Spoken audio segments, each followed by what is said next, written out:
Hiditra eo amin'ny lafiny ara sosialy kosa moa isika mahakasika ny ady tany indrindra dia tsikaritra fa tsy ny eto andrenivohitra ihany moa no hitrangana izany fa eny fa na dia ny any amin'ny faritany any ihany koa ary isan'ny lasibatry ny ady tany ohatra ny ao amin'ny faritry Brickaville ao fa na dia adinona iarahana amin'ny roa tsirakotiny iray ny eo amin'ny sariny mamy Rasamuely.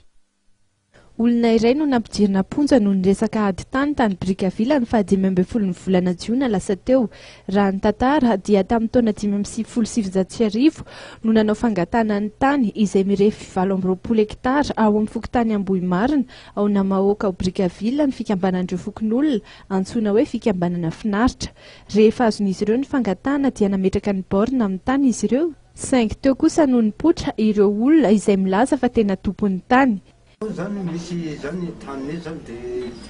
dia diavan'ilay olona ka voariboribon'ny gendarme zany zay zany dia nitsokana tela sasany na doboka amponja soloa zay dia fa atao fitsarana moa afaka nadito io satria tsy mela dia anatin'izay moa zany raha vao nivoaka ny fitsarana dia fa tsy anontsony ndray zareo fa nanao kombosoroka andray dia mitondra amin'ny antsy dia natondra ry daholo zany ilay tany marina dia tsisy tany isany zay amin'izao fotoana izao zay zany zavatra mampalahelo ka zay zavatra zay zany dia mitera-dozo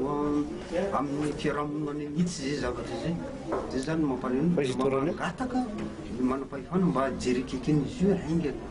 Efa nisy moa ny fandraisana andraikitra ny fikambanana Farihy Malagasy izay miaro ny zon'olombelona tamin'ny alalan'ny fidinana tany Brickaville niaraka tamin'ny mpisolovava nijery ny zava-nisy fotony. Amin'izao fotoana izao moa dia voatery nitsoaka anaty ala ireo fokon'olona ary tsy manana toerana anaovan'izy ireo ny asa famboleny. Manampitrotraka izany ihany koa ny fampitahorana izay mahazo azy ireo ka manoloan'izay indrindra dia mbola manao antsoavo ireo tompona ndraiky mpanjakana ny fikambanana finaritra hijery akaiky ny momba azy ireo.